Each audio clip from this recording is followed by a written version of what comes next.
This is the southwest bedroom, and it displays many items that belong to various generations of the Kelton family.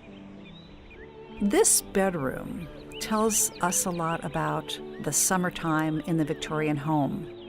Notice the mosquito netting over the bed. This home never had screens in order to keep the flies out and the mosquitoes away. The mosquito netting was hung over the bed to keep you safe during the night. The summer of the Victorian home also called for covering the heavy fabrics of the winter with muslin slipcovers, and often the carpets were pulled up and straw matting was placed on the floors or over the carpets if the carpeting was nailed down. Also notice this very interesting sofa. It's called a fainting couch. Apparently, women of this time period were so tightly cinched into their undergarments that they were constantly fainting, hence the need for the fainting couch. We do know that women often carried smelling salts in their little purses, or reticules as they're called. So we get the idea of a gentle Victorian woman subject to fainting at the drop of a hat.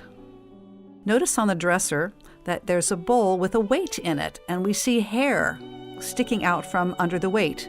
This is called a hair saver or hair receiver.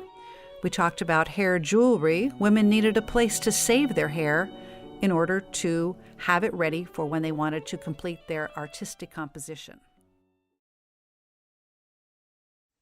In the other corner of the room is a combination music box and gramophone. The music box had been the dominant entertainment vehicle during the second half of the 19th century. When the gramophone was invented, which consisted of wax cylinders and discs that were able to record the human voice, it became the dominant entertainment from then on.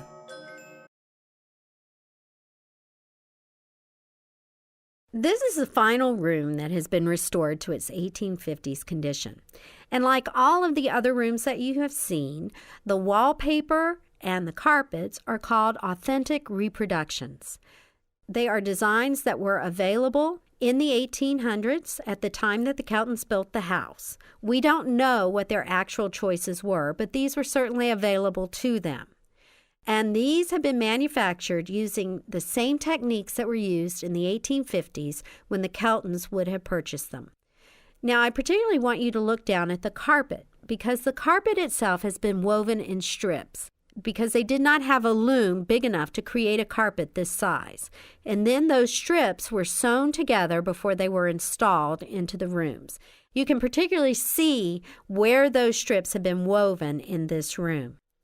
Now, in this room, we have begun the process of spring cleaning. Now, that might be a term that you have heard in your lifetime, but it's probably not a way of life for you. It was back in the 1850s. You see, they knew in the springtime that the next thing that was going to happen was that the windows would be raised in the summer. And when those windows went up, the dust and dirt from Town Street and all the bugs of Central Ohio were going to come into the house. So they prepared for that. First of all, they lifted every piece of carpet in the house. They took it out back and beat it with a stick to clean it. Then they rolled it up and stored it in the attic. They did that for two reasons. First of all, it's a woolen carpet, so it traps heat. That's wonderful in January, not so good in July. So they wanted something cooler on the floor. The other reason they did it, again, very practical, they knew that if dirt and bugs got into that carpet, they really had no way to clean it. Beating it with a stick is not terribly efficient. So they put away their carpets for the summer and instead lay out the rattan or bamboo mats, such as you see in the closet, on their wooden floors. If those got dirty, then they simply shook them out the open window and cleaned them that way. The next thing they would do is hang mosquito netting from every bed.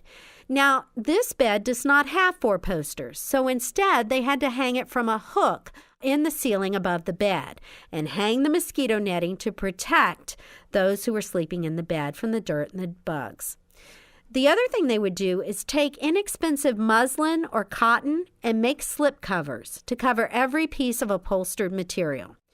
You see, again, if dirt or dust gets into their velvet or woolen upholstery, they don't have any way to clean that. So instead, they cover it with an inexpensive muslin or cotton that can be washed in hot water and lye soap. If they get ruined, they're inexpensive. You just replace them with another slipcover. Otherwise, you have a slip-covered home for the summer and protection of your beautiful upholstery.